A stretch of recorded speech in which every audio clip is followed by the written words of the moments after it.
Good evening, பிள்ளைகள். Good Good evening. evening, sir. Okay. இன்னைக்கு நாங்க தொடர்ச்சியா பார்க்க போற அழகு பிள்ளைகள் புற விசைகள்ல பனிக்கட்டி ஆற்றரிப்பு. அப்ப நாங்க இதுக்கு முன்னுக்கு ஓடும் நீர் பார்த்துட்டோம், காற்று பார்த்துட்டோம். இப்ப நாங்க பார்க்க போறது வந்து பாத்தீங்கன்னா பனிக்கட்டி. சரிதானே? இந்த பனிக்கட்டி மிக முக்கியமான ஒரு பகுதி எங்களுக்கு தெரியும். முதலாவது இந்த பனிக்கட்டி என்றா என்ன, பனிக்கட்டியினுடைய ஆற்றரிப்புகள் வந்து எவ்விதமாக வகைப்படுத்தப்படுகிறது என்ற விஷயமும் எங்களுக்கு கட்டாயம் தெரிஞ்சிருக்க வேணும். சரி, அப்ப நம்ம முதலாவது இந்த பனிக்கட்டி ஆற்றரிப்பண்டா என்ன என்றது எங்களுக்கு தெரிஞ்சிருக்க வேணும். பனிக்கட்டி ஆற்றரிப்பண்டா என்ன என்றது தெரிஞ்சிருக்க வேணும். எங்களுக்கு தெரிய வேணும் அப்படின்னு சொன்னா, இந்த பனி பிரதேசங்கள்ல காணப்படுகின்ற பனிக்கட்டி ஏதாவது ஒரு செயல்முறையின் காரணமாக தன்னிடம் விட்டு நகர்கிற செயல்முறையைத்தான் நாங்க என்னன்னு சொல்லுவோம், இந்த பனிக்கட்டி ஆற்றரிப்பு என்று சொல்லுவோம். அல்லது இதற்கு இன்னும் ஒரு மறுபெயர்ல சொல்றாங்க இமாவாக்கம் என்று சொல்லியும் சொல்றாங்க. இதுக்கு இன்னும் ஒரு மறுபெயர்ல என்ன சொல்றாங்க, இமாவாக்கம் என்று சொல்லியும் இதற்கு இன்னும் ஒரு மறுபெயர்கள்ல வந்து வகைப்படுத்தி சொல்றாங்க. சரிதானே? அப்ப இந்த ரெண்டு விஷயமும் எங்களுக்கு என்ன செஞ்சிருக்க வேணும் என்று சொல்லி சொன்னால், சரியான வகையில் எங்களுக்கு முழுமையாக தெரிஞ்சிருக்க வேணும். சரிதானே? அப்ப பனிக்கட்டிக்கு இன்னும் ஒரு மறுபெயர் ஒன்று இருக்குது, என்னன்னு சொல்லி பாத்தீங்கன்னா இமாவாக்கம் என்று சொல்லியும் இதற்கு இன்னும் ஒரு மறுபெயர்ல வந்து சொல்லுவாங்க. சரிதானே? ஓகே, இப்ப பாருங்க, இப்ப நம்ம ஒரு வினாக்களாக பார்ப்போம். நாம இன்னும் படிச்சிருக்கிறோம். சோ நாங்க ஒரு கேள்வி விடைன்றதன் அடிப்படையில வந்து பார்ப்போம். இப்ப பாருங்க, இதுல முதலாவது வினா, மலை பனிக்கட்டி ஆற்றிலிருந்து கண்ட பனிக்கட்டி ஆற்றுகளை வேறுபடுத்துகின்ற 3 பண்புகளை சுருக்கமாக விளக்குக. கேள்வி வழியா பாருங்க, மலை பனிக்கட்டி ஆற்றிலிருந்து கண்ட பனிக்கட்டி ஆற்றை வேறுபடுத்துகின்ற செயல்முறைகள். சரி, முதலாவது எங்களுக்கு தெரிய வேணும் மலைப்பனிக்கட்டி. மலைப்பனிக்கட்டி என்றது எங்களுக்கு தெரியும், மலை பிரதேசங்கள்ல உருவாகிறது. இதற்கு மறுபெயர்களும் இருக்குது. இந்த மலைப்பனிக்கட்டிக்கு மறுபெயர்கள் இருக்குது. முதலாவது வந்து பாத்தீங்கன்னா உயர் பனிக்கட்டி என்று சொல்லி சொல்லுவாங்க. மலை பனிக்கட்டிக்கு இன்னும் ஒரு மறுபெயர் உயர் பனிக்கட்டி என்று சொல்லி சொல்லுவாங்க. இன்னொன்று அல்பயன் கிளேசையர் என்று சொல்லி சொல்லுவாங்க. அல்பயன் கிளேசையர் என்று சொல்லி சொல்லுவாங்க. இன்னொன்று பள்ளத்தாக்கு பனிக்கட்டி என்று சொல்லி சொல்லுவாங்க. இப்படி 3 விதமான இவருக்கு மறுபெயர்கள் வந்து இருக்குது. முதலாவது மேலை பனிக்கட்டு என்றுவாங்க, அல்லது உயர் பனிக்கட்டி என்றுவாங்க, அல்லது அல்பைன் கிளேசியர் என்றுவாங்க, அல்லது பள்ளத்தாக்கு பனிக்கட்டி என்று சொல்லி இதற்கு மறுபெயர்கள் அழைப்பாங்க. அடுத்தது கண்ட பனிக்கட்டி. கண்ட பனிக்கட்டி என்றது வந்து நிலப்பகுதிகள், அதாவது கண்ட பிரதேசங்கள் உருவாகி இருக்கும். இதுக்கு வந்து பாத்தீங்கன்னா முனைவு பனிக்கட்டி என்று சொல்லி சொல்லுவாங்க, தகட்டு பனிக்கட்டி என்று சொல்லி சொல்லுவாங்க. மறுபெயர்களும் எங்களுக்கு சரியான வகையில தெரிஞ்சிருக்க வேணும். சரிதானே? அப்ப உங்களுக்கு மறுபெயர்களையும் சில டைம்ல கேள்விகளை கேட்பாங்க. நுகா ஏதோ கேட்க வாரீங்க, நுகா ஏதோ கேட்க போறீங்களா? சார் இப்ப சொன்னதை கொஞ்சம் இன்னொருக்கா சொல்லுங்களேன். மலை பனிக்கட்டிக்கு மறுபெயர்கள் திருப்பி சொல்றேன்னு சொல்றீங்களா? ஓ சார். மலை பனிக்கட்டிக்கு பிள்ளை மறுபெயர்கள் வந்து பாத்தீங்கன்னா உயர் பனிக்கட்டி என்று சொல்லி சொல்லுவாங்க. நான் உங்களுக்கு நோட் அனுப்பி விடுறேன் நுகாவா. Okay sir. ஓகே, இதுக்கு மறுபெயர்கள் இருக்குது உயர் பனிக்கட்டி, அல்பைன் கிளேசையர், பள்ளத்தாக்கு பனிக்கட்டி என்று சொல்லுவாங்க. அதே நேரத்துல கண்ட பனிக்கட்டிக்கு முனைவு பனிக்கட்டி, தகட்டு பனிக்கட்டி என்று சொல்லி சொல்லுவாங்க. நான் உங்களுக்கு அதுக்குரிய ஹேண்ட் அவுட், உங்களுக்கு பனிக்கட்டிக்குரிய ஹேண்ட் அவுட் வந்து நான் உங்களுக்கு அனுப்பி விடுறேன், அதை பாருங்க. சரி, இப்ப எங்களுக்கு தெரிய வேணும் மலை பனிக்கட்டியார்கள். எங்களுக்கு மலை பனிக்கட்டியாருக்கும் கண்ட பனிக்கட்டியாருக்கும் இடையிலான வேறுபாடுகள் கேட்டிருக்கிறாங்க. எங்களுக்கு மலை பனிக்கட்டியார்கள் எங்களுக்கு தெரியும், பிரதானமாக வந்து பாத்தீங்கன்னு சொல்லி சொன்னால் மலை பிரதேசங்கள்ல உருவாகி இருக்கிற பனிக்கட்டிகளை நாங்க சொல்லுவோம் என்னன்னு சொல்லி சொன்னால் மலை பனிக்கட்டியார்கள் என்று சொல்லி சொல்லுவோம். கண்ட பகுதிகளில் உருவாகி இருக்கிற பனிக்கட்டியார்களை நாங்க கண்ட பனிக்கட்டியார்கள் என்று சொல்லி பொதுவாக அழைப்போம். இந்த மலைப்பனிக்கட்டியாறுகள் எப்பயுமே பள்ளத்தாக்கினூடாக மட்டும் நகர்கின்ற தன்மைகளை கொண்டிருக்கிறதால இதை நாங்க பள்ளத்தாக்கு பனிக்கட்டியாறுகள் என்று சொல்லுவோம். அப்ப எங்களுக்கு தெரியும் மலைப்பனிக்கட்டியாறுகள் எப்பயுமே பள்ளத்தாக்கினூடாக நகர்ச்சி போக்குகளை கொண்டதாக வந்து இருக்கும். மேலும் வந்து பாத்தீங்கன்னா இவை வந்து மலை உச்சிகள்ல வந்து சிறு சிறு கவிழ்ப்புகளாக வந்து இவை காணப்படும். இது வந்து பாத்தீங்கன்னா இந்த கண்ட பனிக்கட்டியார் மாதிரி பெரிய கவிழ்ப்புகளாக இருக்காது, சின்ன சின்ன சின்ன குட்டி குட்டி கவிழ்ப்புகளாகத்தான் வந்து இது காணப்படும். இந்த மலைப்பனிக்கட்டி நகர்றதுக்கு வந்து பாத்தீங்கன்னு சொல்லி சொன்னால் ஒன்று பௌதிக செயல்முறைகள் அல்லது மானுட செயல்முறைகள் வந்து தாக்கம் செலுத்த வேணும். அது அப்படி இருந்தா தான் இந்த மலைப்பனிக்கட்டி ஆறுகள் நகர்கின்ற தன்மைகளை வந்து நாங்க பார்த்து கொள்ளக்கூடியதாக வந்து இது காணப்படும். ஆனால் கண்ட பனிக்கட்டியாறுகளை பொறுத்த வரைக்கும் பாத்தீங்கன்னா மிகப்பெரிய ஒரு விசாலமான பரப்பில வந்து மூடி இருக்கும். இந்த கண்ட பனிக்கட்டி மிகப்பெரிய ஒரு விசாலமான பகுதிகளில் மூடி இருக்கும். அதே நேரத்தில் வந்து பாத்தீங்கன்னா இதனுடைய தடிப்பு மிக அதிகமாக காணப்படும். இந்த மலைப்பனிக்கட்டியாறுகள் இல்லாம கண்டப்பனிக்கட்டியாறுடைய தடிப்புகள் மிக அதிகமாக காணப்படும். சொல்றாங்க 250 மீட்டரை விட அதிகமாக இருக்கலாம் என்று சொல்லியும், இதனுடைய பரப்புகள் வந்து பாத்தீங்கன்னா 4000 மீட்டரை விட அதிகமாக இருக்கலாம் என்று சொல்லியும் இதுக்கு என்ன செஞ்சிருக்கிறாங்க இந்த கண்டப்பனிக்கட்டியாருக்கு சொல்றாங்க. அதே நேரத்துல வந்து பாத்தீங்கன்னு சொல்லி சொன்னால் இந்த கண்டப்பனிக்கட்டியாறுல இந்த நுனாக்ஸ் சொல்ற ஒரு அந்த ஒரு ஒரு குன்றுகளை வந்து இங்க கூடுதலாக நாங்க அவதானிக்கலாம். இந்த நுனாக்ஸ் சொல்லி சொல்ற ஒரு குன்றுகளை வந்து நாங்க இங்க கூடுதலாக இந்த கண்டப்பனிக்கட்டி ஆறுகள்ல வந்து கூடுதலாக நாங்க அவதானிக்கலாம் என்று மாதிரி இங்க வந்து சொல்லி இருக்கிறாங்க. சரிதானே? அப்ப இப்படியான வினா பகுதிகளை எங்களுக்கு என்ன செஞ்சிருக்கணும், விடை எழுத தெரிஞ்சிருக்கணும். அப்ப உங்களுக்கு தெரிய வேணும், முதலாவது வந்து கண்டப்பனிக்கட்டியாருக்கும் மலைப்பனிக்கட்டியாருக்கும் இடையிலான 3 பண்புகள். இப்ப நான் வடிவா சொல்லி இருக்கிறேன், வடிவா எழுதி கொண்டீங்கன்னா சரி. இரண்டாவது வினா வந்து பாருங்க, பனிக்கட்டி ஆற்றரிப்பு நடைபெறும் 3 முறைகளை குறிப்பிட்டு அவற்றினை சுருக்கமாக விளக்குக. எங்களுக்கு தெரியும் பனிக்கட்டி ஆற்றல வந்து 3 பிரதான செயல்முறைகள், அரித்தல் செயல்முறைகள் இருக்குது இல்லையா? பறைத்தல், தேய்த்தல், அள்ளிச்செல்லல் என்று சொல்லுவாங்க. முதலாவது பறைத்தல், தேய்த்தல், அள்ளி செல்லுதல் என்று சொல்லுவாங்க. முதலாவது எங்களுக்கு தெரிய வேணும் பறித்தல், பறிக்கிறது இல்லையா? இழுத்து பறிக்கிறன்னு சொல்லுவோம். அப்ப பறிக்கிற செயல்முறைகளை தான் நீங்க சொல்லுவாங்கன்னா பறித்தல்வாங்க. பறித்தல் என்னன்னு சொல்லி பாத்தீங்கன்னா, இந்த பாறைப்படைகள் இளகிய தன்மைகளை, பனிக்கட்டி தொடர்ச்சியாக நகர்கிற சந்தர்ப்பத்தின் காரணமாக பாறைப்படைகள் இளகிய தன்மைகளை கொண்டு காணப்படும். சரிதானே? பாறைப்படை தொடர்ச்சியாக நகர நகர நகர நகர அந்த பாறைப்படை எப்படி இருக்குன்றால் ஒரு இளகிய தன்மைகளை கொண்டு காணப்படும். அப்ப இந்த இளகிய தன்மைகளை கொண்டு காணப்பட்டிருக்கிறது இந்த பாறைப்படைகளை இந்த பனிக்கட்டி நீக்கி கொண்டு போற தன்மையைத்தான் நாங்க என்னன்னு சொல்றோம், பறித்தல் என்று சொல்றோம். சரிதானே? இப்ப உதாரணமா ஒரு ஒரு பிரதேசம் ஒன்று இருக்கின்றீங்களா, இப்படி ஒரு ஒரு பிரதேசம் இருக்கின்றால் இது வந்து தொடர்ச்சியாக இந்த பனிக்கட்டி நகர்ந்து நகர்ந்து நகர்ந்து நகர்ந்து இந்த பகுதி என்ன செஞ்சிருக்கும் என்றால் ஒரு இளகிய தன்மை. இளகியன்னு சொன்னா என்னன்னு சொல்றது, ஒரு ஒரு பலவீனமான தன்மையை இவர் அடைஞ்சிருவேன். தொடர்ச்சியாக அந்த பனி அதுல நகர நகர நகர நகர அது ஒரு ஒரு ஒரு பலவீனமான அல்லது ஒரு இலக்கிய தன்மைகளை இவர் பெற்றிருவார். அப்படி பெற்றிருக்கிற இந்த பனிக்கட்டி இதை வந்து அரித்து கொண்டு, அதாவது வந்து அரித்து இழுத்து பறித்து கொண்டு போற செயல்முறை தான் இங்க பறித்தல் என்று சொல்றாங்க. அப்ப இந்த பாறை படுக்கைகள் எங்களுக்கு தெரியும் பொதுவாக ஒரு மூட்டுக்கள், பிளவுகள், உடைவுகள் என்றது வந்து கூடுதலாக காணப்படும். அப்ப இப்படி இருக்கிற சந்தர்ப்பங்களையும் இந்த பனிக்கட்டி நகர்ற சந்தர்ப்பத்தில் அதுல அதுக்குள்ள என்ன செஞ்சிருக்கும், ஒரு அமுக்கத்துக்கு உட்பட்டுதான் இருக்கும். அந்த மூட்டுக்களுக்கு அந்த பிளவுகளுக்கு இருக்கிற அந்த பனிக்கட்டி உறைஞ்சு போய் ஒரு அமுக்கத்துக்கு உட்பட்டு கொண்டு இருக்கும். அப்ப இந்த பனிக்கட்டி அதால நகர்ந்து வருகின்ற போது அதை செய்யும் ஒரு வெடிப்பு தன்மைகளை கொண்டு அதை அப்படி என்ன செய்யும், அந்த பனிக்கட்டிய அந்த பாறைப்படைகள் அப்படியே தன்னோட அள்ளி இழுத்து பறித்து கொண்டு வர செயல்முறைகளை தான் நாங்க நீங்க என்னன்னு சொல்றோம் என்றால் பறைத்தல் என்று சொல்றோம். இப்ப விளங்குதானே? அப்ப உங்களுக்கு தெரிய வேணும், இங்க வந்து இந்த பறைத்தல்ல இந்த பாறைப்படை இலக்கிய தன்மை அடைய வேணும். அப்படி இலக்கிய தன்மைகளை அடைந்திருக்கிறதாலதான் அந்த பனிக்கட்டி என்ன செய்யுது, அது அப்படியே இழுத்து பறித்து கொண்டு வருகிற செயல்முறைகள் வந்து இங்க நடைபெறுகிறது என்றது உங்களுக்கு தெரிஞ்சிருக்க வேணும். இதை நாங்க என்னன்னு சொல்லுவோம், பறித்தல் என்று சொல்லுவோம். அதுக்கடுத்தது வந்து பாத்தீங்கன்னு சொன்னால் தேய்த்தல் அல்லது தேய்ப்பு என்று சொல்லுவாங்க. இந்த பனிக்கட்டி பாறைப்படையில நகர்ந்து கொண்டு வருகின்ற போது என்ன செய்யும், அந்த பாறைப்படை அந்த பனிக்கட்டி தேய்த்து கொண்டு வரும். ஒரு கற்பனை செஞ்சு பாருங்களேன், ஒரு கற்பனை செஞ்சு பாத்தீங்கன்னா விளங்கு. உதாரணமா இப்படி ஒரு பாறை ஒரு குன்றொன்று இருக்குன்னு வச்சுக்கொள்ளுங்களேன். இப்படி ஒரு குன்றொன்று இருக்குது, சரிதானே? இங்க இருந்து ஒரு பனிக்கட்டி பெட்டிய ஒரு படலமா, இப்ப நீங்க நினைக்க கூடாது சும்மா நம்ம சாப்பிட்ற பனிக்கட்டி மாதிரி இருக்குமென்று யோசிக்க கூடாது, பெட்டிய படலமா உடைஞ்சு வரும். அப்ப இப்படி பெட்டிய ஒரு படலமா உடைஞ்சு வரும்போது என்ன செய்யும் என்றால் இந்த பாறைப்படைக்கு மேல ஏறிங்கால வரும்போது என்ன செய்யும், இது அப்படியே நல்லா தேய்த்து கொண்டு வரும். அப்ப இந்த பாறைப்படைகளை இந்த பனிக்கட்டி தேய்த்து கொண்டு வருகிற செயல்முறை தான் இங்க நாங்க என்னன்னு சொல்றோம், தேய்த்தல் என்று சொல்றோம். அதாவது வந்து பாத்தீங்கன்னா இந்த பனிக்கட்டியினுடைய நகர்வின் காரணமாக பாறைப்படைகள் தேய்த்தலுக்கு உட்படுற செயல்முறை தான் இங்க தேய்த்தல் என்று சொல்லுவோம். அப்ப இந்த பனிக்கட்டி இந்த பாறைப்படைகளை நகரும் போது ஒரு தவாளிப்புகள், ஒரு கீறல்கள், இந்த கல், மணல், பரல்கள் இதுகள் எல்லாம் என்ன செய்வார் என்று சொன்னால் இந்த பாறைப்படையின் மீது என்ன செஞ்சு கொண்டு வருவார், தேய்த்து கொண்டு வருகிற ஒரு சந்தர்ப்பங்கள் வந்து இங்க கூடுதலாக காணப்படும். இதைத்தான் நாங்க என்னன்னு சொல்லுவோம், தேய்த்தல் என்று சொல்லி நாங்க என்ன செய்வோம் பொதுவாக அழைப்போம். சரிதானே? அப்ப பறைத்தல், தேய்த்தல். பறைத்தலுக்கு பாறைப்படை இழக வேணும், தேய்த்தலுக்கு அந்த பனிக்கட்டி அந்த பாறைப்படையோட தேய்க்க வேணும். இது ரெண்டு தான் வித்தியாசம். சரி, அந்த கன்செப்டை நாங்க விளங்கி எடுத்துட்டோம் என்றால் சரி, அதை வச்சு கொண்டு எழுத வேண்டியதுதான்.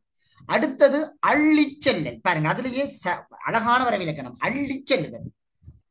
அப்ப இங்க அந்த பனிக்கட்டி என்ன செய்யும் சொன்னால் இந்த பருப்பொருட்களை தன்னோடு இழுத்து அள்ளி கொண்டு வரும். சரிதான். இந்த பனிக்கட்டியினுடைய பாறைகள் இந்த அந்த பாறைப்படைகளுடைய மேற்பரப்பில் இருக்கின்ற பரப்பொருட்கள் அல்லது பாரிய பாறை துண்டுகளை அப்படி அகற்றி கொண்டு வாரது, தன்னோட அள்ளி கொண்டு வாரது. அந்த செயல்முறையைத்தான் நாங்க இங்க என்னன்னு சொல்றோம், அள்ளி செல்லுதல் என்று சொல்லுவோம். இதை சொல்றாங்க. இந்த அள்ளிச்செல்லுதல் இந்த புவிச்சரியவியல் கருவிகளாக வந்து இந்த அள்ளிச்செல்லல் செயல்முறைகள்ல வந்து கூடுதலாக காணப்படுகிறது என்று சொல்றாங்க.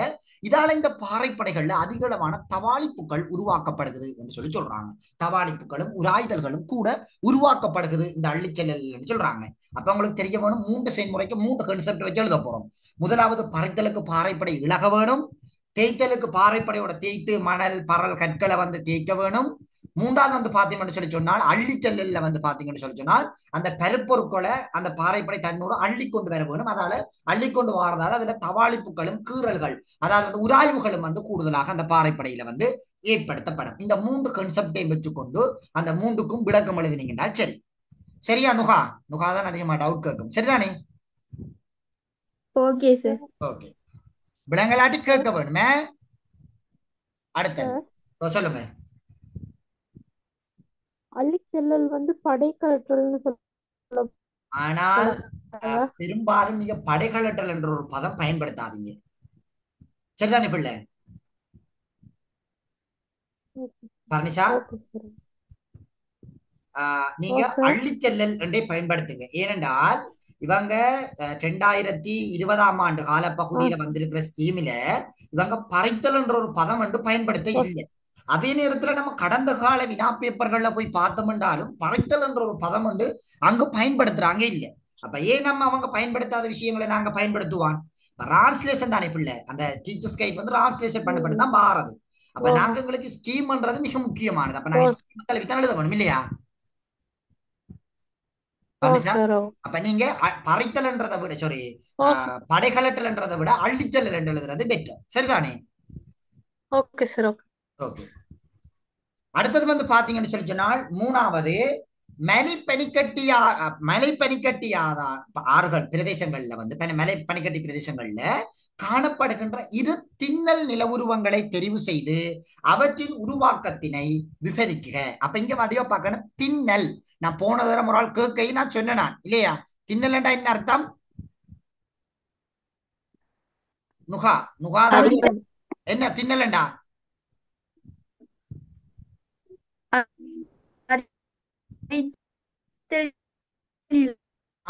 அரித்தல் செயல்முறைகள். எவஞ்சலின் என்ன? எவஞ்சலின் சைலண்டா இருக்கிறீங்க. எவஞ்சலின் அஃப்லான் வந்திருக்கிறீங்களா? அஃப்லான்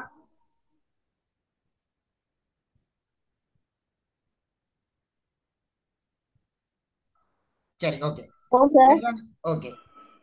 அப்ப உங்களுக்கு திண்ணல் செயல்முறை உங்களுக்கு தெரிஞ்ச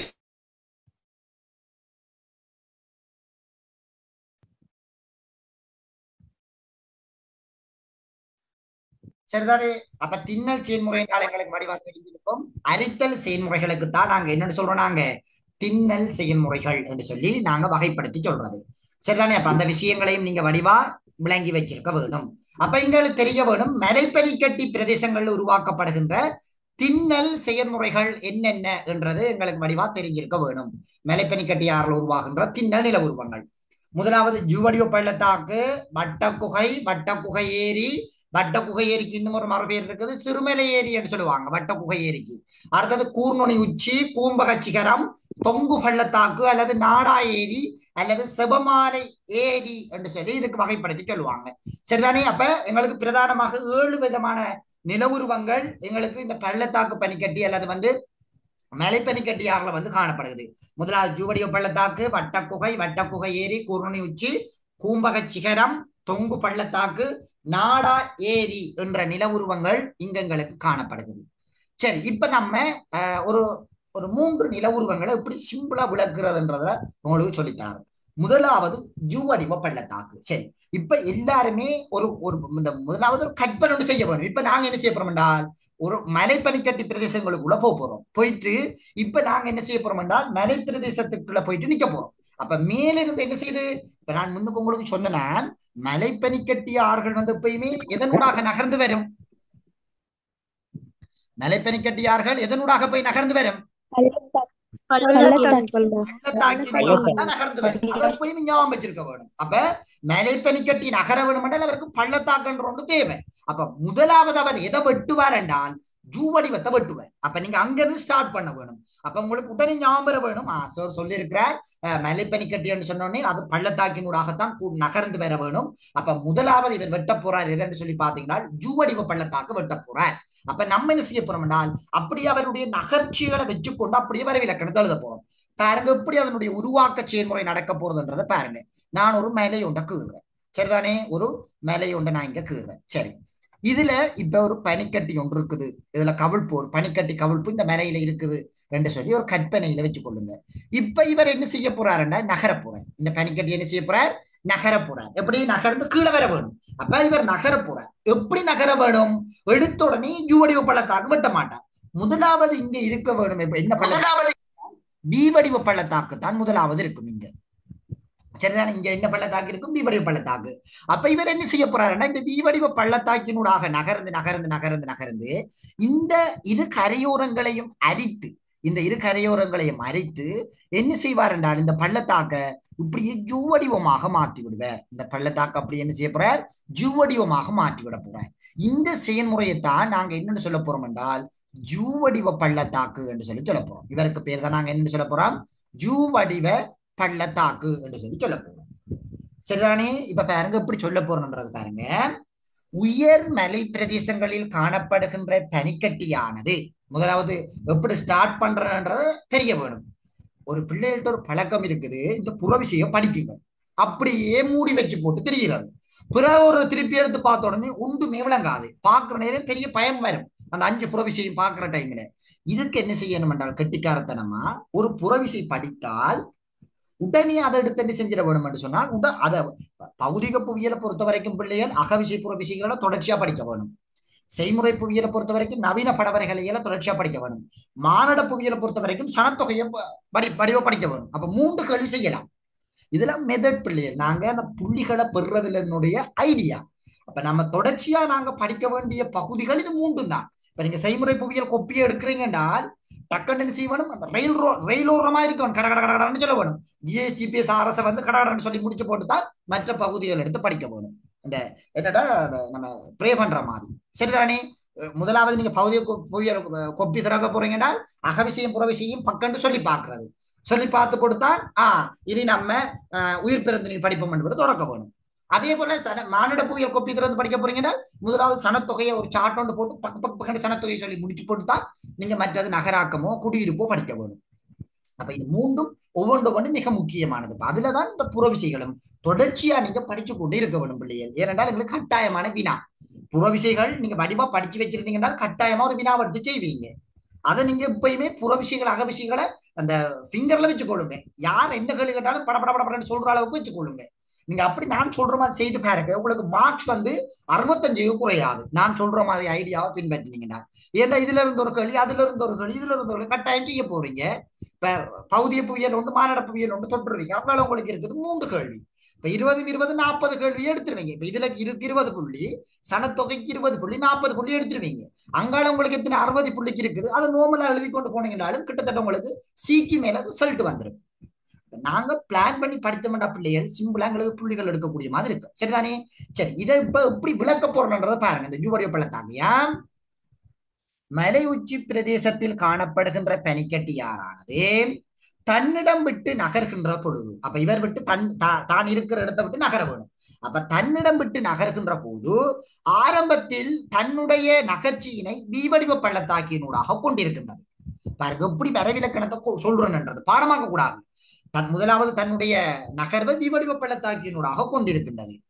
இத்தகைய வீவடிவ பள்ளத்தாக்கின் இரு கரையோரங்களும் அரித்தலுக்கு உள்ளாக்கப்பட்டு வீவடிவ பள்ளத்தாக்கானது ஜுவடிவ பள்ளத்தாக்காக மாற்றியமைக்கப்படுகின்றது. இதனையே ஜுவடிவ பள்ளத்தாக்கு என அழைப்பேன். இவ்வளவுதான் வரைவிலக்கணம். அதற்குரிய நில உருவங்களையும் பக்கண்டு கீறி காட்டி விட்டீங்கன்னா சரி, இப்படி போட்டுட்டு நாங்க என்ன செய்ய போறோம்? இப்படி ஜுவடிவ பள்ளத்தாக்க கீறி காட்டி விட்டீங்கன்னா சரி, அவ்வளவுதான் விஷயம். இப்ப விளங்குதா? ஜூடிய பள்ளத்தாக்கு விளக்குவன்றார்கள்.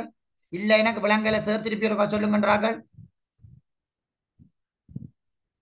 விளங்கிட்டு ஓகே, அப்ப எல்லாருக்கும் விளங்கி clear. விளங்கிட்டு விளங்கிட்டு சார். சார். ஓகே, அடுத்தது நம்ம அடுத்தது பார்க்க போறோம் தொங்கு பள்ளத்தாக்கு. அப்ப முதலாவது எங்களுக்கு தெரியும் ஜுவடிவ பள்ளத்தாக்கு எங்களுக்கு தெரியும். இப்ப அடுத்தது நாங்க சொல்ல போறோம் தொங்கு பள்ளத்தாக்கு. சரிதானே? தொங்கு பள்ளத்தாக்கு எப்படி வர போகுதுன்றத பாருங்க. இப்ப எங்களுக்கு தெரிய வரும் பாருங்க, பள்ளத்தாக்குன்ற ஒரு வசனம் தான் இங்க கூட பயன்படுத்துறேன். இவர் வந்து பள்ளத்தாக்கினூடாகத்தான் நகர்ற ஒரு ஆள். சரி, இப்ப இந்த பனிக்கட்டி என்ன செய்யுதுன்னு சொல்லி சொன்னால், ஆரம்பத்தில் என்ன செய்யுதுன்னு சொன்னால் ஒரு பிரதான ஒரு ஜுவடிவ பள்ளத்தாக்கினூடாக இவர் நகர்ற. இவர் என்ன செய்யறார்? ஒரு பிரதான ஜுவடிவ பள்ளத்தாக்கினூடாக நகர்றார். இப்படி நகர்ந்து கொண்டு வந்தவர் என்ன செய்தார் என்றால் இன்னும் ஒரு குட்டியான இன்னும் ஒரு உப பள்ளத்தாக்கை இவர் சந்திக்கிறார். இவர் என்ன செய்யறார்? இன்னும் ஒரு உப பள்ளத்தாக்க சந்திக்கிறார். அப்ப இப்படி பிரதான பள்ளத்தாக்கினூடாக வந்த பனி இன்னும் ஒரு உப பள்ளத்தாக்கினூடாக விழுந்து, நான் கொஞ்சம் இங்க அழகுறேன் அப்ப அவங்களுக்கு படிக்க விளங்கும். சரிதானே? இது மேல அப்ப முதல்ல இங்க எங்களுக்கு தெரியும் இதுல வந்து ஒரு பனிக்கட்டி கவிழ் பொண்டு இங்க எங்களுக்கு காணப்படுது. சரிதானே? இப்படி எங்களுக்கு ஒரு பனிக்கட்டி கவிழ் பொண்டு இங்க எங்களுக்கு இருக்குது. சரிதானே? இப்படி பனிக்கட்டி கவிழ் பொண்டு இருக்குது. அப்ப இவர் என்ன செய்யறார் என்றால் ஆரம்பத்துல வந்து ஒரு பிரதான ஜுவடிவ பள்ளத்தாக்கினூடாக நகர்ந்து வர இவர் என்ன செய்யறார்? ஒரு பனிக்கட்டி ஒன்று ஒரு பிரதான பள்ளத்தாக்கினூடாக நகர்ந்து கொண்டு வருகிறது. சரிதானே? ஒரு பிரதான பள்ளத்தாக்கினூடாக இவர் என்ன செய்யறார் என்றால் நகர்ந்து கொண்டு வரார். இப்படி நகர்ந்து கொண்டு வந்தவர் இவருக்கு என்ன செய்யறாரு? நகர்ச்சிக்கு வேறு இடமும் இல்லை. அப்ப இவர் என்ன செய்யறார்? பக்கண்டு இன்னும் ஒரு உப பள்ளத்தாக்கினூடாக தன்னுடைய நகர்ச்சிகளை மாற்றுறார். அப்ப இப்படி இதால வந்தவர் திருப்பி என்ன செய்யறார்? இன்னும் ஒரு பள்ளத்தாக்கினூடாக விழுகிறார். அப்ப பாருங்க, ஒரு உப பள்ளத்தாக்குள்ள இன்னும் ஒரு பள்ளத்தாக்கு கொண்டு உருவாக்கிட்டு அப்ப இவருக்கு டபுள் பள்ளத்தாக்கு வருது இல்லையா? அப்ப இப்படி இன்னும் ஒரு பள்ளத்தாக்கினூடாக நகர்ந்து தன்னுடைய நகர்ச்சி போக்குகளை கொண்டு அமைந்திருக்கிறதாலதான் இவருக்கு நாங்க என்ன பேர் சொல்றோம்? இந்த ரெண்டு பள்ளத்தாக்கும் சேர்ந்து இருக்கிறதாலதான் இவருக்கு பேர் நாங்க வந்து சொல்றோம் தொங்கு பள்ளத்தாக்கு என்று சொல்லி சொல்றோம். தொங்கு பள்ளத்தாக்கு. சரிதானே? இப்ப எப்படி வரவிலக்கணத்தை எழுத போறோம்ன்றத பாருங்களேன். இப்ப பாருங்க, வரவிலக்கணத்தை எப்படி கொண்டு வர போறோம். உயர்மலை பிரதேசத்திலிருந்து நகர்ந்து கொண்டு வருகின்ற பனிக்கட்டியாரானது ஆரம்பத்தில் தன்னுடைய நகர்ச்சியினை ஒரு பிரதான பள்ளத்தாக்கினூடாக கொண்டிருக்கின்றது. இவ்வாறு பிரதான பள்ளத்தாக்கினூடாக நகர்ந்து கொண்டு வருகின்ற பனிக்கட்டியாரானது தன்னுடைய நகர்ச்சியினை உப பள்ளத்தாக்குக்கு மாற்றி அமைக்கின்றது. இவ்வாறு மாற்றுகின்ற சந்தர்ப்பத்தில் பிரதான பள்ளத்தாக்கில் உப பள்ளத்தாக்கு தொங்கிய வடிவில் காணப்படுமாயின் அதனையே தொங்கு பள்ளத்தாக்கு என அழைப்பர். இப்ப விளங்குதானே வரவிலக்கணம்? என்ன பிள்ளையன் பேசாம இருக்கிறத பார்க்க நான் யோசிக்க வேணும். இப்ப நீங்க நேர்ல படிச்சீங்கன்னா எனக்கு விளங்கும். உங்களோட கண்ணை பாக்குற நேரத்துல முடிச்சுவீங்களா, விளங்கிட்டா விளங்கலையான்றது எனக்கு தெரியும். ஒரு ஆள் எழுப்பி டக்குனு கேள்வியும் கேட்பேன். சரிதானே? இப்ப நீங்க ஜூம்ல படிக்கிறதால நீங்க எனக்கு ஜெனியூனா இருக்க வேணும். விளங்குனா விளங்கண்டானும், விளங்கலடா விளங்கலண்டானும். திருப்பி நான் விளங்கப்படுத்துவேன். ஒரு கேட்போமே, திருப்பி இருக்க விளங்கப்படுத்துவா லதுசினி. ஓகே, இப்ப பாருங்க, எங்களுக்கு தெரிய வேணும் பிள்ளை, இதுல ரெண்டு பள்ளத்தாக்கு இருக்குது. இது வந்து பிரதான பள்ளத்தாக்கு, இது வந்து பாத்தீங்கன்னா உப பள்ளத்தாக்கு. இது வந்து என்னன்னு சொல்லுவோம்? உப பள்ளத்தாக்கு. இது பிரதான பள்ளத்தாக்குன்னு சொல்லுவோம். அப்ப ஒரு பனிக்கட்டி தன்னுடைய நகர்ச்சியை ஆரம்பத்தில் எங்க கொண்டிருக்கின்றால் இது வந்து ஆரம்பம், இது வந்து தன்னுடைய ஆரம்ப பகுதி, இது வந்து பிற்பகுதி. சரிதானே? அப்ப ஒரு அதாவது வந்து ஒரு பனிக்கட்டி தன்னுடைய ஆரம்ப நகர்ச்சிய ஒரு பிரதான பள்ளத்தாக்கினூடாக கொண்டிருக்குது. இப்படி பிரதான பள்ளத்தாக்கினூடாக வந்த பனிக்கட்டி தன்னுடைய நகர்ச்சி என்ன செய்து உபபள்ளத்தாக்குக்கு மாற்றுது. இப்படி உபபள்ளத்தாக்குக்கு மாற்றுறதால பிரதான பள்ளத்தாக்குக்கு கீழே உபபள்ளத்தாக்கு தொங்கிய வடிவில காணப்படுறதான் நாங்க என்னன்னு சொல்றோம்? தொங்கு பள்ளத்தாக்குன்னு சொல்றோம். இப்ப விளங்குதா லதுஷினி? இப்ப நீங்க சொல்லுங்க, நீர்வீழ்ச்சி வடிவிலும் காணப்படுது. என்னண்டு நீர்வீழ்ச்சி வடிவிலும் காணப்படுதா? நீர்வீழ்ச்சி வடிவில விளங்கல என்ன பிள்ளை? நீர்வீழ்ச்சி பள்ளத்தாக்கு காணப்படுகிறீங்களா? பள்ளத்தாக்கு கூடாகவிருந்து மீண்டும் நகர்ந்து செல்லும் மூலம் உருவாக்கும் இவை நீர்வீழ்ச்சி வடிவிலேயா காணப்படுது தொங்கு பள்ளத்தாக்கு? சில டைம்ல ஒரு பள்ளத்தாக்கினூடாக நகர்ந்து கொண்டு கீழே விழும்போது ஒரு நீர்வீழ்ச்சி வடிவிலானே வரப்போகுது அது. சரிதானே? இதுலதான் என்ன செய்வாங்க? இந்த நீர் மின்சார உற்பத்திகள் எல்லாம் மேற்கொள்றது இப்படியான இடங்கள்ல வச்சுதான். சரிதானே பிள்ளை? என்ன எவஞ்சலின் சஹ்ரா நுகா ஓம் சார். ஓகே, விளங்கிட்டு. ஓ சார். ஓகே, ஆம் சார். சரி. அப்ப ஆம் சார். உங்களுக்கு தெரியும். அப்ப நாங்க தொங்கு பள்ளத்தாக்கும் கண்டுபிடிக்காது. அடுத்தது வட்ட குகை என்று சொல்ல போறோம். அடுத்தது நாங்க என்னத்தை பார்க்க போறோம்? வட்ட குகை. சார், சொல்லுங்க. இதுல படம் எப்படி சார் வரும்? தொங்க பள்ளத்தாக்குல தொங்கு பள்ளத்தாக்கு நீங்க கீறண்டால் இப்படியும் கீறலாம்.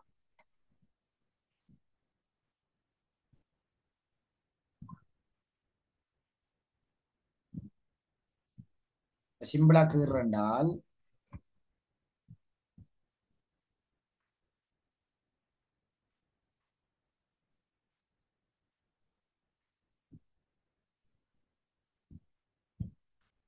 சரிதானே?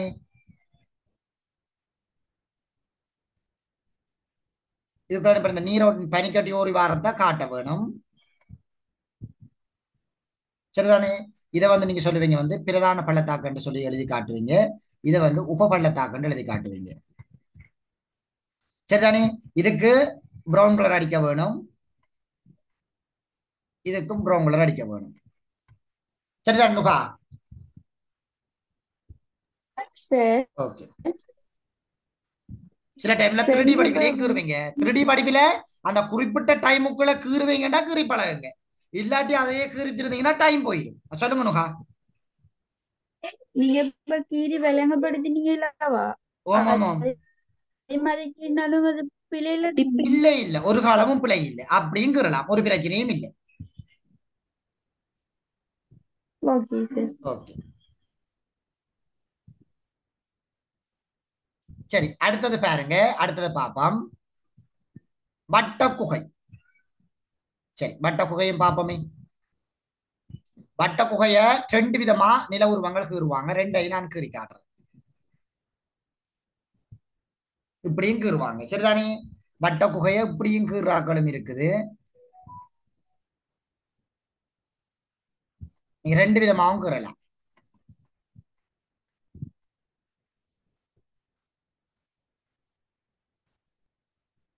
இந்த சேப்பிலே நீங்க வட்ட குகையை கீறலாம்.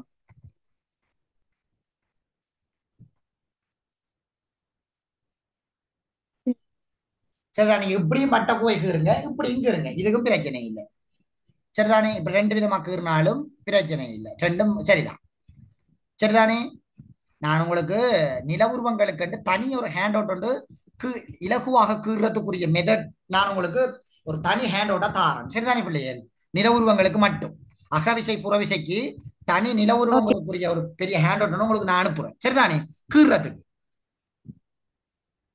அந்தந்த புறவிசைகளை போட்டு அரித்தல் படிதலுக்குரிய நில உருவங்களை கீறத்துக்குரிய நீங்க கையால கீறத்துக்குரிய மாதிரி நான் உங்களுக்கு செய்து தாரேன். சரிதானே? ஓகே. ஓகே. இப்ப பாருங்க, வட்ட குகை. வட்ட குகை, வட்ட குகை ஏரி. ஓ, வட்ட குகையும் இருக்கு, வட்ட குகை ஏரியும் இருக்குது. இதுக்குள்ள நீர் தேங்கி நின்றா நாங்க வட்ட குகை ஏரி என்று சொல்லுவோம். நீர் தேங்காம இருந்தா நாங்க அதுக்கு பெயர் வட்ட குகை என்று சொல்லுவோம். சரியா நுகா? ரெண்டாவது கீறினது வட்ட குகை ஏரியிட படம் மாதிரி இல்ல சரி. எது இதையா? இதுக்கு வந்து இப்படி நீர் தேங்கி நின்றா தான் வட்ட குகை ஏரி என்று சொல்ல வேணும். இதுக்குள்ள நீர் தேங்கி நிக்க வேணும். விளங்குதா? இப்ப பாருங்க, வட்ட குகை. வட்ட குகை எப்படி உருவாகுதுன்றது எங்களுக்கு தெரிய வேணும். சரி, இப்ப இதே மாதிரி இங்கேயும் பனிக்கட்டி கவிழ்ப்பு இருக்கும். இந்த பனிக்கட்டி கவிழ்ப்பு நகர்ந்து வருகிற சந்தர்ப்பங்கள்ல எங்களுக்கு என்ன நடக்குதுன்னு சொன்னா, இப்ப இதுல உருவாக்க செய்முறைகளை உங்களுக்கு இருந்தாதான் அது விளங்கும். இப்படி இருக்குதுன்றீங்களா? ஒரு மலை ஒன்று இப்படி இருக்குது. இந்த மலையில இப்படி ஒரு வெடிப்பு இருக்குதுன்னு வச்சுக்கொள்ளுங்க. இப்படி ஒரு வெடிப்பு ஒன்று இருக்குது என்று வச்சுக்கொள்ளுங்க. இந்த வெடிப்புக்குள்ள பனிக்கட்டி என்ன செஞ்சிருக்கண்டால் அப்படி என்ன செஞ்சு இப்படி ஒரு பெரிய வெடிப்பு ஒன்று இருக்குது. இந்த வெடிப்புக்குள்ள பனிக்கட்டி அப்படியே உறைஞ்சு போயிருக்குதுன்னு வச்சுக்கொள்ளுங்க. இந்த வெடிப்புக்குள்ள இந்த பனிக்கட்டி உறைஞ்சு போயிருக்குது என்றதை கற்பனை செஞ்சு கொள்ளுங்க. இப்ப இங்க இருந்து ஒரு பனிக்கட்டி என்ன செய்யுதுன்றால் அப்படியே நகர்ந்து கொண்டு வருகிறது. நகர்ந்து கொண்டுதால தொடர்ச்சியாக அப்படி நகர்ந்து நகர்ந்து நகர்ந்து நகர்ந்து வாரதால இதற்குள்ள இருந்த அந்த அமுக்கம் என்ன செய்தால் திடீரென்று என்ன செய்தால் ஒரு விடுவிக்கப்படுகிற ஒரு தன்மை ஒன்று நடக்குது. நடக்கிறதால என்ன செய்யுது? இது அப்படியே ஒரு வெடிப்பொண்ட இது அப்படியே நடக்குது. இது ஒரு பெரிய ஒரு வெடிப்பொண்டு நடக்குது. அப்படி வெடிப்பு நடந்து இதுல இருக்கிற அப்படியே என்ன செய்யுதுன்னு சொன்னால் பெரிய பள்ளமாக மாறுது. இந்த வெடிப்பால் என்ன செய்து இப்படியே ஒரு பெரிய பள்ளமாக மாறுகின்ற இந்த செயல்முறையைத்தான் நாங்க என்னன்னு சொல்றோம், வட்ட குகை என்று சொல்லி சொல்றோம். இப்ப விளங்குதா வட்ட குகை என்னன்றது? அந்த கன்செப்ட் விளங்குதா பிள்ளைகள்? ஆம் சார். ஓகே. இப்ப நம்ம இதுக்கு நாங்க சொல்ல இதுக்கு நாங்க இன்னொரு விதங்களையும் சொல்லலாம். இப்படி அமுக்கத்துக்குட்பட்டு வாரதையும் நாங்க என்ன செய்யலாம், வட்ட குகை என்று சொல்லலாம். அல்லது இந்த பனிக்கட்டி இப்படி புடஞ்சி நிக்கிறது, அதாவது இப்படி இப்ப உதாரணம் இப்படியும் வரும். இது அமுக்கத்துக்கு உட்பட்டு உடைகிறதையும் நீங்க வச்சு கொண்டு எழுதலாம். அல்லது பாத்தீங்கன்னா இந்த பறிக்கிறது, அல்லது பாத்தீங்கன்னா இந்த பிடுங்கி கொண்டு வார தன்மைகள். இப்ப உதாரணமா இப்படி பனிக்கட்டி இருக்குது, மலை ஒன்று இருக்குது என்றால் இதுல இப்படியே குத்தன மாதிரி இந்த பாறைகள் புடஞ்சு போயிருக்கும். இப்படி புடஞ்சு போயிருக்கிற சந்தர்ப்பங்கள் என்ன செய்யும் என்றால், இந்த பனிக்கட்டி நகர்ந்து வருகின்ற போது இதை என்ன செய்யும் சொன்னால், இது அப்படி இழுத்து பிடுங்கி கொண்டு வரும். இப்படி பிடுங்கி கொண்டு வாரதாலையும் இதுல ஒரு குழிகள் உருவாக்கப்படுற தன்மையினாலையும் வட்ட குகை உருவாகுது என்று சொல்லியும் சொல்றாங்க. நீங்க ரெண்டு விதத்திலையும் வச்சுக்கொண்டும் நீங்க என்ன செய்யலாம், வரைவிலக்கணம் எழுதலாம். ரெண்டும் பிழைன்றதுக்கு இல்லை. சரிதானே பிள்ளைகள்? இப்ப சொல்ல போறீங்க எப்படி என்றால், மலையுச்சி பிரதேசங்களில் இருந்து நகர்ந்து கொண்டு வருகின்ற பனிக்கட்டி ஆறானது மூட்டுக்கள் பிளவுகள் என்பவற்றினூடாக தேங்கி நிற்கின்ற மூட்டுக்கள் தேங்கல் என்பவற்றினூடாக அமுக்கத்துக்குட்பட்டிருக்கும் பாறைப்படைகளினூடாக நகர்கின்ற பொழுது அவை மீண்டும் அமுக்கத்துக்குள்ளாகி வெடிப்பினை சந்திக்கின்றது. இத்தகைய வெடிப்புகள் பனிக்கட்டியினுடைய நாளாந்த நகர்வின் காரணமாக அவை பெரியோரு குழிகளாக மாற்றியமைக்கப்படுகின்றது. இவ்வாறு பெரிய குழிகளாக வட்ட வடிவில் காணப்படுவதனையே நாங்கள் வட்ட குகைகள் என அழைக்கிறோம். மேலும் பாறைப்படைகளில் புடைந்து நிற்கின்ற பாறை துண்டுகளினை பனிக்கட்டியாரானது இழுத்து பறித்து கொண்டு வருவதன் மூலமும் குழிகள் உருவாக்கப்படுகிறது. இத்தகைய குழிகள் நாளடைவில் பனிக்கட்டியினுடைய நகர்ச்சியின் காரணமாக பெரிதாகின்ற போது அதனையே வட்ட குகைகள் என அழைப்பர். இப்படியும் நீங்க எழுதலாம். சரிதானே நுகா? இப்ப நீங்க ரெண்டு விதத்திலையும் நீங்க எழுதலாம். ரெண்டு விதமும் சரிதான். சரிதானே? ஓகே. இப்ப அதே மாதிரி எழுதி அதுக்குள்ள நீர் தேங்கி நின்றால் நாங்க அதுக்கு பேர் சொல்லுவோம் வட்ட குகை ஏரி என்று சொல்லி சொல்லுவோம். அதுக்கு நாங்க என்ன பேர் சொல்லுவோம்? வட்ட குகை ஏரி என்று சொல்லி சொல்லுவோம். இப்ப விளங்குதானே?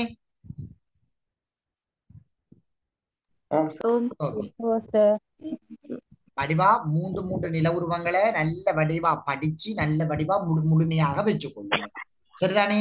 இது பெரும்பாலும் பிள்ளைகள் நீங்க இதெல்லாம் பெரிய கஷ்டப்பட வேண்டிய தேவைப்பாடுகள் இல்லை. கேளுங்க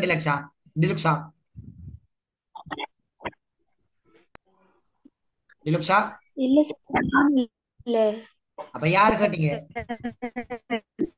குணேஷாவா? கேளுங்க குணேஷா. நீங்க வட்ட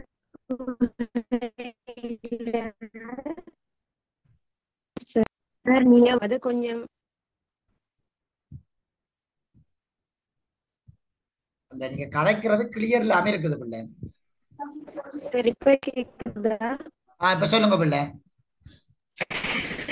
நீங்க வட்ட குகையில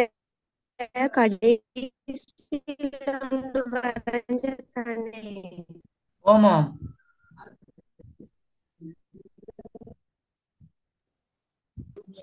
உனேஷா உங்களோட என்ன கவரேஜ் இஷ்யூ நினைக்கிறேன். உங்களோட பிரதேசங்கள்ல கவரேஜ் பிரச்சனை ஒன்று இருக்குது. சரி உனேஷா உங்களோட கவரேஜ் பிரச்சனை ஒன்று இருக்குது போல இருக்கு. நீங்க எனக்கு மெசேஜ் பண்ணுங்க, நான் பார்த்து ரிப்ளை பண்றேன். சரிதானே பிள்ளை? Okay sir. ஓகே ஓகே சரிதானே? அப்ப எங்களுக்கு தெரிய வேணும் வட்ட குகை ஏறி அது நேரத்துல கூர்முனி உச்சி பூம்பகச்சிகரம் அதெல்லாம் மற்றெல்லாம் சின்ன விஷயங்கள் தான். சரிதானே? நீங்க நல்ல வடிவா மூன்று நில உருவங்களை வடிவா கீறி அதுக்கு நல்ல வடிவா விளக்கங்கள் எழுத நீங்க நல்ல வடிவா பழகி கொள்ள வேணும். சரிதானே? நான் என்ன செய்ய போறேன்னா உங்களுக்கு இன்னொரு ஹேண்ட் அவுட் ஒன்று உங்களுக்கு தரப்போறேன். அப்படின்னால் ஒரு புறவிசைகளும் அந்த புறவிசைக்குள்ள உதாரணம் ஒரு உதாரணமும் நான் தாரேன். வட்ட குகைக்கு ஒரு உதாரணம், தொங்கு பள்ளத்தாக்கு ஒரு உதாரணம், அப்படின்னா தேடி உங்களுக்கு ஒவ்வொரு உதாரணங்களும் தார நாங்க இங்க கீறி பழகும் போது அந்த உதாரணங்களையும் சேர்த்து படிச்சு கொள்ளுங்க. சரிதானே? Sir okay sir. Okay sir.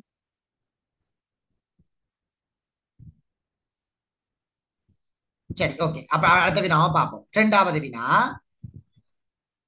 பனிக்கட்டி ஆற்று செயற்பாட்டின் காரணமாக